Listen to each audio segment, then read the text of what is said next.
কিন্তু সেই গুনাহ থেকে আমরা শিক্ষিত অশিক্ষিত ধনী গরিব সমাজের নেতা এবং প্রজা কেউ এই গুনাহ থেকে সহজ নয়। আমাদের কাছ থেকেই সেই গুণাটা অহরহ সংগঠিত হয়, আর সেই গুণাটা অত্যন্ত মারাত্মক গুণা। আমরা সেই সমস্ত গুণা সম্পর্কে অবগত নাই, জানি না, এরকম নয়, সবে জানি বুঝি, তারপরেও সেই গুণাগুলো আমাদের কাছ থেকে সংগঠিত হয়। জানা বোঝার পরেও আমরা সেই বিষয়গুলো আলোচনা এই জন্য করি। আরবিতে একটা প্রবাদ আছে, ইদা তাকাররাল কালামু আলা সামঈহি তাকাররারা ফি কলবিহি। যে বিষয়ের উপরে মানুষ বারবার আলোচনা করে, সেই বিষয় নিয়ে মানুষ অন্তরে অন্তরে কল্পনা করে, এটা নিয়ে ফিকির করে। বারবার আলোচনা করলে মানুষ সেই বিষয়টা স্মরণ হয়, মানুষ সেই গুণা থেকে বাঁচি থাকতে পারবে। এই উদ্দেশ্যে আয়াত এবং হাদিসটা তেলাওয়াত করছি। ওমা তাওফীকি ইল্লা বিল্লাহ। সেই গুণাটা হচ্ছে বিপদ। বিপদ এমন এক মারাত্মক গুণা, যে গুণাটা আল্লাহ রাসূল সাল্লাল্লাহু আলাইহি ওয়াসাল্লাম হাদিস শরীফের মধ্যে ফরমায়, عن أبي سعيد وجابر رضي الله تعالى عنه قال قال رسول الله صلى الله عليه وسلم الغيبة أشد من الزنا।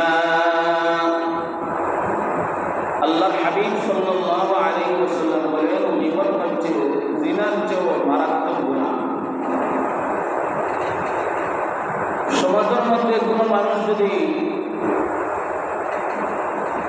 কখনো শয়তানের প্ররোচনা করিয়া কোনো জিনার কাজের মধ্যে লিপ্ত হয়ে যায়,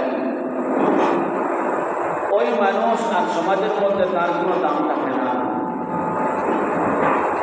সমাজের মধ্যে মানুষ তারে নিম্ন চোখে দেখে, তারে নিয়ে মানুষ কুৎসা রটনা করে, কারণ সে নির্লজ্জ বেহায়া একটা কাজ করছে। কিন্তু এর চেয়েও মারাত্মক গুনাহ রাসূল সাল্লাল্লাহু আলাইহি ওয়াসাল্লাম বলেন গীবত করা। কিন্তু আমাদের সমাজের আলিম হোক, জাহিল হোক, শিক্ষিত হোক, অশিক্ষিত হোক, মুরব্বী হোক আর গ্রামের সাধারণ মানুষ হোক, কেউ তার নিজের জবানকে গীবতটাকে কি বলতে পারে না, বাঁচাইতে পারে না। আমরা শুধুমাত্র জিনা করলে তার নিম্ন চোখে দেখি, কিন্তু গীবতকারীর নিম্ন চোখে আমরা দেখি না। বরং গীবত করা জিনার চেয়ে আরো মারাত্মক গুনাহ। তাহলে আমরা আগে জানি নেওয়া দরকার গীবত কাকে বলে। রাসূলুল্লাহ সাল্লাল্লাহু আলাইহি ওয়াসাল্লাম সাহাবায়ে কিরাম রিজওয়ানুল্লাহি তাআলা আলাইহিম আজমাইনকে সম্বোধন করে রাসূল সাল্লাল্লাহু আলাইহি ওয়াসাল্লাম বললেন, عن أبي هريرة رضي الله تعالى عنه قال عن أبي هريرة رضي الله تعالى عنه أن رسول الله صلى الله عليه وسلم قال أتدرون ما الغيبة؟ আল্লাহর হাবিব সাল্লাল্লাহু আলাইহি ওয়াসাল্লাম সাহাবায়ে কিরামকে প্রশ্ন করেন, আতাদরুনা মাল গীবা? তোমরা কি জানো গীবত কি জিনিস? সাহাবায়ে কিরাম তার জবাবের মধ্যে বললেন, আল্লাহু ওয়া রাসূলুহু আ'লাম। আল্লাহ এবং তার রাসূল ভালো জানেন। তারপরে রাসূল সাল্লাল্লাহু আলাইহি ওয়াসাল্লাম তাদেরকে শিক্ষা দেওয়ার জন্য বললেন, ক্বালা যিকরুকা আখাকা বিমা ইয়াকরাহু। গীবত হচ্ছে এমন জিনিসের নাম, তুমি তোমার ভাইয়ের এমন একটা দুশ্চর্চা করলাই যে দুশ্চর্চাটা সে শুনলে তার অন্তরের ভিতরে খারাপ লাগলো। যিকরুকা আখাকা বিমা ইয়াকরাহু, তোমার ভাইয়ের এমন আলোচনা করা যেটা সে শুনলে তার খারাপ লাগবে। সাহাবায়ে কেরাম রিজওয়ানুল্লাহি তাআলা আলাইহিম আজমাইন দরবারে বললেন, আফরাআইতা ইন কানা ফি আখি মা আকুল,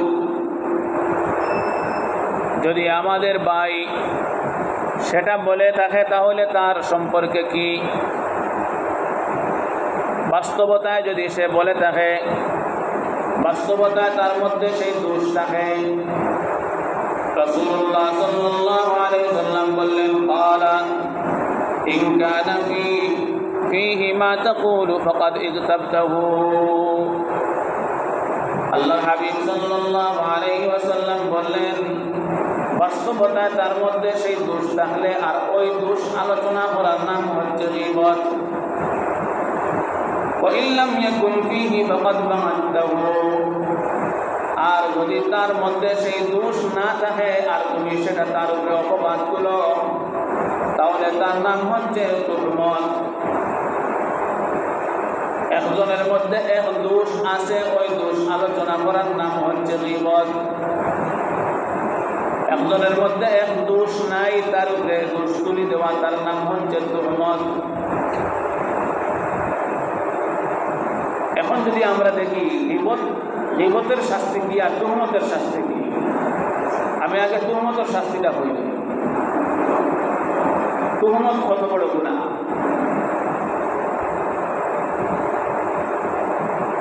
তুহমত এমন এক বড় গুনাহ,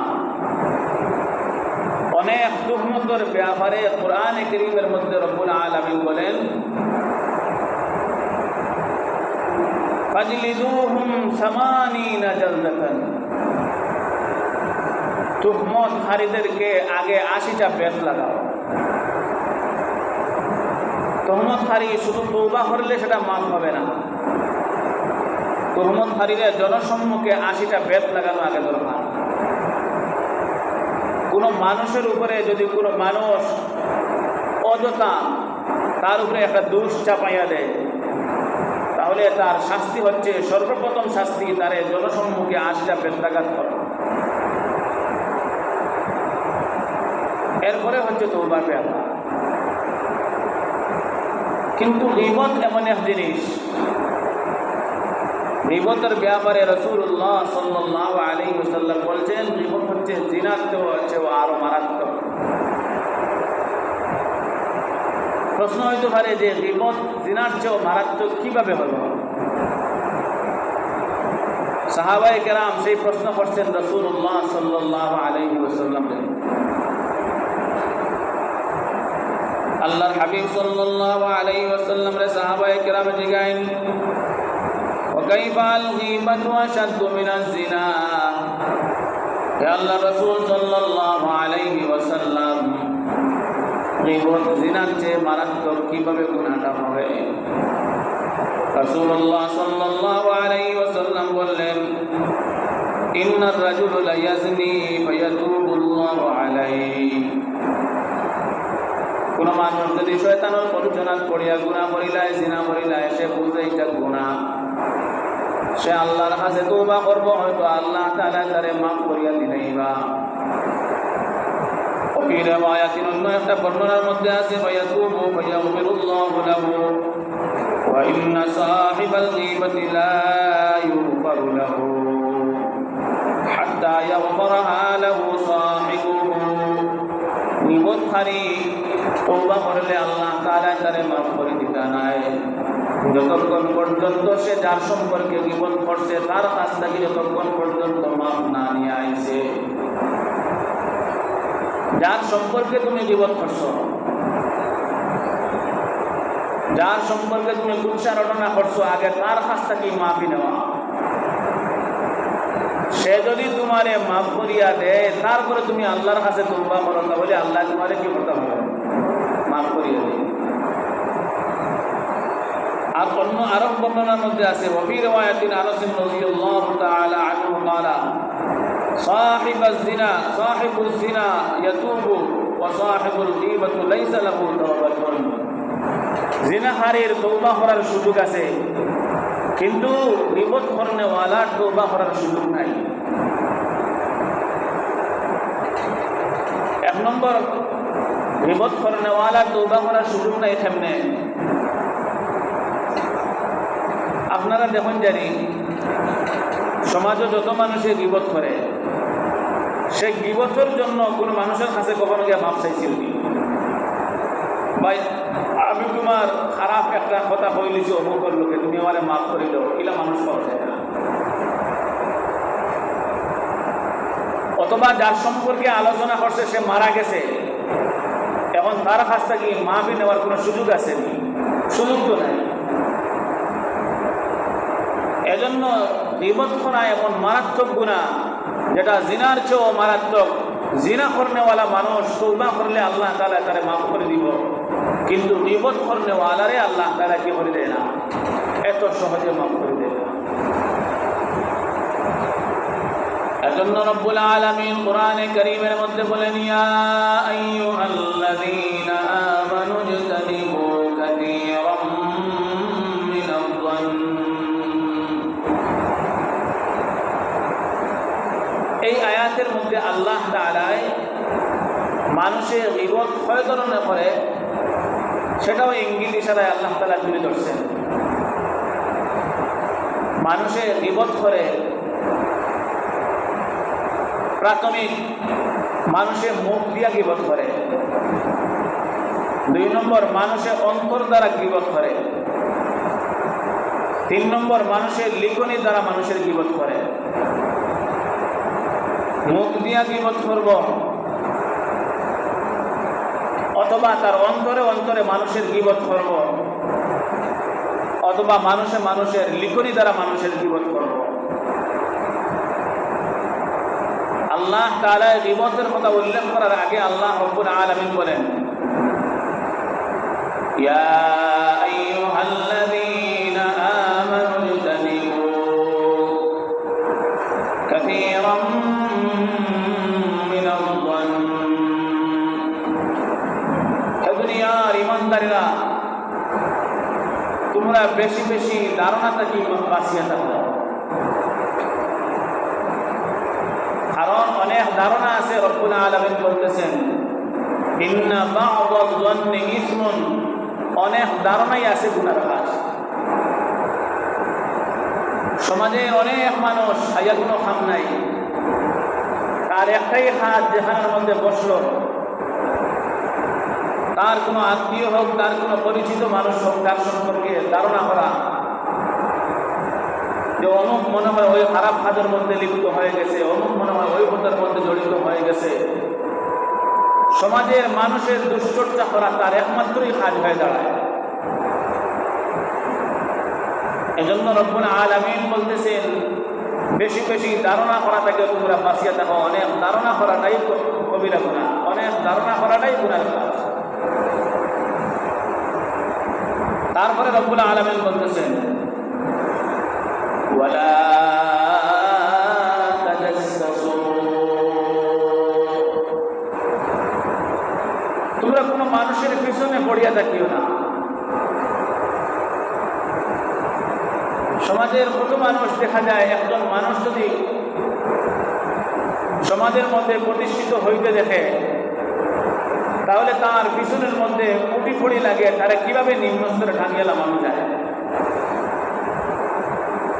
কোনো মানুষ তার সম্মান এবং মর্যাদার দিক দিয়ে যদি কোনো মানুষ দেখে কোনো মানুষ সমাজের মধ্যে প্রতিষ্ঠিত হইতেছে, তাহলে সমাজের আরো পুরো মানুষ এমন হয়ে যায়, তাদের একটাই কাজ হয়ে যায় তার পিছনে পড়িয়ে থাকা, তার দোষ টুকাইয়া বাহির করা, তারা কিভাবে কি করা যায়, সমাজের মধ্যে অপদস্থ করা যায়, লাঞ্ছিত করা যায়। রব্বুল আলামিন সেই কথা বলতেছেন, ওয়ালা তাজাসসু, তোমরা কারোর পিছনে অযথা পড়িয়া থাকিও না। তারপরেই বলতেছেন, ওয়ালা ইয়াগতাব বা'দুকুম বা'দা, তোমরা একে অন্যের দুশ্চর্চা করিও না, একে অন্যের দোষ আলোচনা করিও না। আইয়ুহিব্বু আহাদুকুম আন ইয়াকুলা লাহমা আখিহি মাইতান ফাকারিহতুমুহু, তোমরা কি সেটা পছন্দ করো যে তোমাদের মরা ভাইয়ের মাংস তোমরা ভক্ষণ করবাই? ফাকারিহতুমুহু, তোমরা যে সেটারে ঘৃণা করো, তোমরা সেটারে অপছন্দ করো।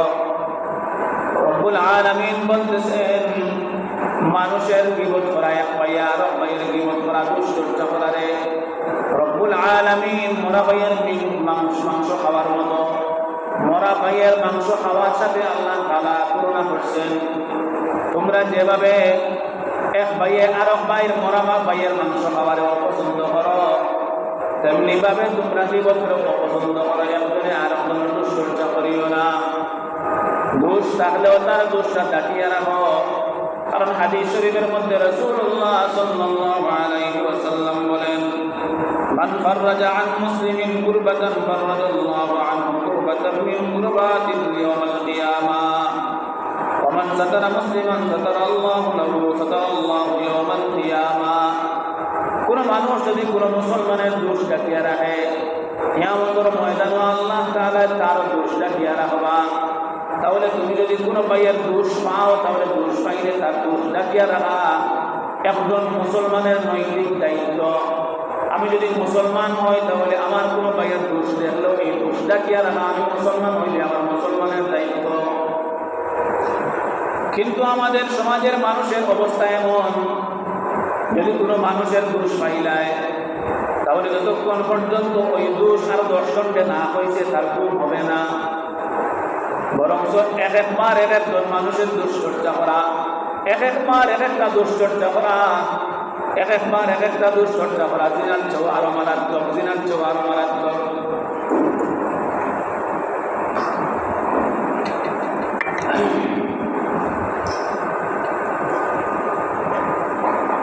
এখন আসে মানুষের গীবত খেলে করে,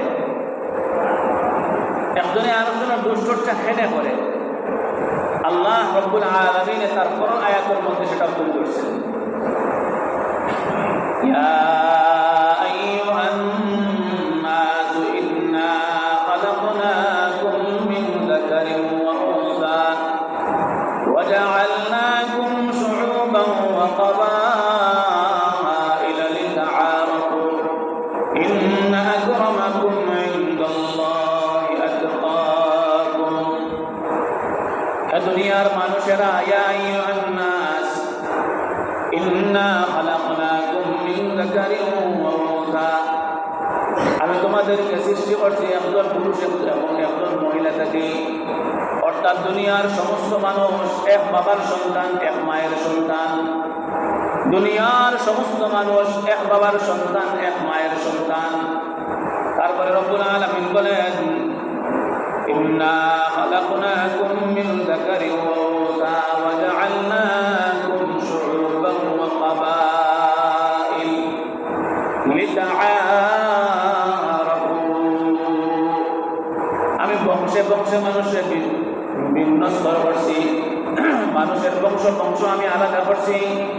খেওরে আমি সিদ্দিকী বংশের মধ্যে পাঠাইছি, খেওরে আমি উমরি বংশের মধ্যে পাঠাইছি, খেওরে আমি কুরাইশি বংশের মধ্যে পাঠাইছি। আবার খেওরে বাংলাদেশের হিসাবে আমরা খেওরে চৌধুরী বংশের মধ্যে পাঠাইছি, খেওরে তালুকদার বানাইছি, খেওরে বংশ পূজা করছি। বংশরে আমি কি করছি, আলাদা আলাদা করিয়া দিছি। এখানে আল্লাহ রব্বুল আলামিনের বংশরে আলাদা আলাদা আল্লাহ রব্বুল আলামিন বলেন, লিতাআরাফু, তোমরা একজনে আরেকজনের পরিচয় রাখার জন্য, তোমাদের মধ্যে পরিচয় থাকার জন্য। তারপরে রব্বুল আলামিন বলতেছেন, ইন্না আকরামাকুম ইনদাল্লাহি আতকাকুম। হে দুনিয়ার মানুষেরা, তোমরা জানিয়া রাখো, তোমাদের বংশ, খেওরের বংশ যদি কুরাইশি হয়ে যায়, খেওরের বংশ যদি হাসানি হয়ে যায়, খেওরের বংশ যদি উচ্চ স্তরের হয়ে যায়, জানিয়া রাখো সেই বংশের মর্যাদা আমার কাছে কিছুই নাই। রব্বুল আলামিন বলতেছেন, ইন্না আকরামাকুম ইনদাল্লাহি আতকাকুম, আমার কাছে তাকওয়াওয়ালা মানুষের দাম বেশি। এখন প্রশ্ন হইল যে আল্লাহ তাআলা খেওরে উঁচু বংশের মধ্যে দিলা, খেওরে নিম্ন স্তরের বংশের মধ্যে দিলা, এটা নিয়ে আমরা গর্ব করতাম, এটা নিয়ে গর্ব করা না চাইছে। এটা হচ্ছে শুকরিয়া আদায়ের বিষয়। আল্লাহ তাআলা তোমার এই উচ্চ বংশের মধ্যে দিয়েছে, তুমি আল্লাহর শুকরিয়া আদায় করো। তুমি যে উঁচু বংশের মানুষ হয়ে গেছো, তাই এই বংশ নিয়ে তুমি ফখর করবায়, বড়াই করবায়। এটা তো তোমার ক্ষমতার ভিতরে নয় যে নিম্ন বংশের মানুষ আল্লাহ তাআলা চাইলে তো তারে উচ্চ বংশের মানুষ বানাইতে পারতাম। আল্লাহ তাআলা তারে নিচু বংশের মানুষ বানাইছে, তোমারে উচ্চ বংশের মানুষ আল্লাহ তাআলা বানাইছে।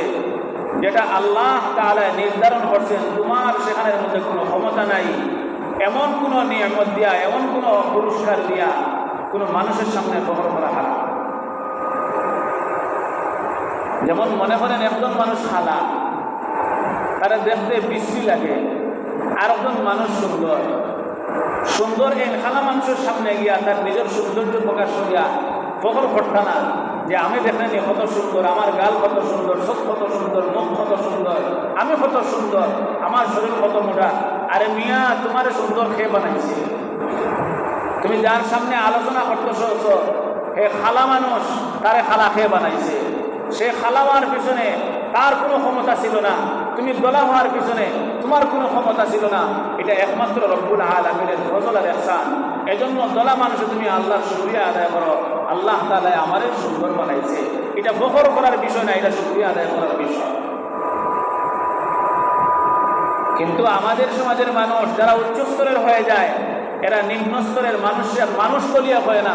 এই জন্য আল্লাহ তাআলা বলতেছেন তোমরা একে অন্যের গীবত করো, পরনিন্দা করো, আর তোমরা নিজের ফখর করো, নিজের বড় মনে করো। এটা আমার কাছে তোমাদের বংশমর্যাদা আমার কাছে কোনো দর্তব্য নয়। ইন্না আকরামাকুম ইনদাল্লাহি আতকাকুম, আমার কাছে সম্মানিত ওই মানুষ যার ভিতরে আমার ভয় আছে, আমার ডর আছে। এজন্য অনেক ওয়াকিয়াত এমন দেখা যায় যে ওয়াকিয়ার মধ্যে দেখা যায় মানুষটা দেখতে বিশ্রী ছিল। যদি আমরা আজ থেকে 1400 বছর আগের একটা ইতিহাস যদি আমরা স্মরণ করি, তাহলে নিজের জীবনের জন্য পাচক হয়ে যায়। হযরত ওমর ইবনুল খাত্তাব রাদিয়াল্লাহু তাআলা আনহুর মতো মানুষ, অর্ধ জাহানের বাদশা, তিনি যে সময় হযরত বিলাল রাদিয়াল্লাহু তাআলা আনহুরে দেখতেন, তখন বলতেন সাইয়্যিদুনা বিলাল, আমাদের সরদার বিলাল। কিন্তু বিলাল তো একজন কৃতদাস ছিলেন, একজন গোলাম ছিলেন, যারে বাজার থেকে কিনে আনা হয়েছে গরু ছাগলের মতো, একজন কৃতদাস। তারপরেও তার চেহারার আকৃতি এমন বিশ্রী ছিল যে তার মা একবার চাইতো, দ্বিতীয়বার আর মায়ার নজরে দেখাইত না। এত বিকৃত, এত বিশ্রী তার চেহারা ছিল। কিন্তু ওমর রাদিয়াল্লাহু তাআলা আনহুর মতো মানুষ যে সময় তারা দেখতেন, একজন গোলামরে যখন দেখতেন, তখন তিনি বলতেন সাইয়্যিদুনা বিলাল, আমাদের সরদার বিলাল। কেন বলতেন? কারণ তার ভিতরে তাকওয়া ছিল, আল্লাহর ভয় ছিল। এজন্যই আল্লাহ বলছেন ইন্না আকরামাকুম ইনদাল্লাহি আতকাকুম। মানুষে গীবত করে এই জন্যই যে নিজে বড় মনে করে আর অন্যজনদের ছোট মনে করে। এই নিজে বড় না মনে করার জন্য আল্লাহ তাআলা বলতেছেন আমার কাছে প্রকৃত, আমার কাছে সম্মানিত ওই মানুষ যে মানুষের ভিতরে তাকওয়া আছে। সে হয়তো গোলাম হইতে পারে, মেথর হইতে পারে, জুতা সেলাই করতে পারে, কিন্তু তার ভিতরে যদি তাকওয়া থাকে, তুমি যদি উঁচু বংশের মানুষ হয়ে যাও, সাইয়্যিদি বংশের মানুষ হয়ে যাও, তোমার ভিতরে তাকওয়া থাকে না, তাহলে তুমি আমার কাছে প্রিয় হইতে পারবে না। আর যে মানুষ আল্লাহর কাছে প্রিয় হয়ে গেছে, ওই মানুষ দুনিয়ার মানুষ যদি তারে লাঞ্ছনা আর অপদস্থ করে, তারপরও তার কোনো আসে যায় না, কারণ আখিরাতের বাদশা সে বনে গেছে।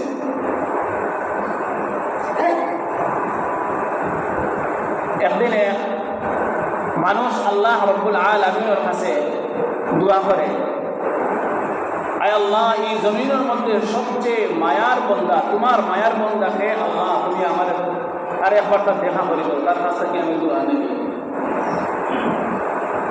আল্লাহ তাআলার কাছে দোয়া করছে, সেও আল্লাহ তাআলার মাহবুবের বন্দা। আল্লাহ তাআলা তার স্বপ্ন যুগের মাধ্যমে একজন মানুষের চেহারা তারা দেখাই। সকালবেলা ঘুম থেকে উঠে ওই মানুষ দোকানে শুরু করছে, টুকাইতে গিয়া দেখে সন্ধ্যাবেলা এক মানুষে একটা ড্রেন সাফ করে। আমি স্বপ্ন যুগে যারা দেখছি তার চেহারার সাথে তার মিল আছে, কিন্তু ড্রেন সাফ করানোওয়ালা দেখি আর তার অন্তরে কি করছে না, এটা মানে নিচ্ছে না, ফিরিয়ে আইছে। বাদর দিন আল্লাহ তাআলার কাছে আবার দেওয়া হলো, আল্লাহ আমার অমুক মানুষ দেখাও যে মানুষটা দুনিয়ার মধ্যে সবচেয়ে প্রিয় বন্ধা তোমার।